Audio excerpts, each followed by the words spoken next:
RX's Spectral Repair module features 4 different modes for different types of repairs. The Attenuate mode is great for pulling background noises out of dialogue and music, and it can even preserve background ambience, leading to very natural sounding results. In this example, the speaker's voice is obscured by a car's brakes squeaking. Still carrying on a normal conversation? Still carrying on a normal conversation? By looking at the spectrogram display, we see there's a loud high-frequency sound here.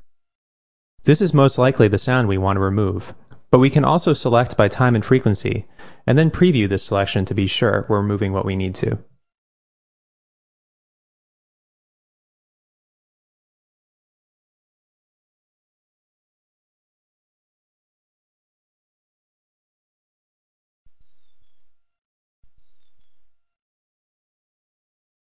Next, we'll open the Spectral Repair module, choose Attenuate mode, and adjust the strength.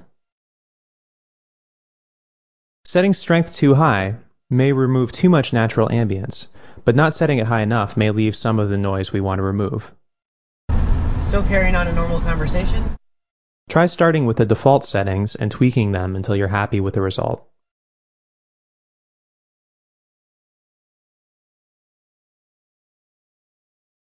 Still carrying on a normal conversation? In the spectrogram, you can clearly see the difference before and after.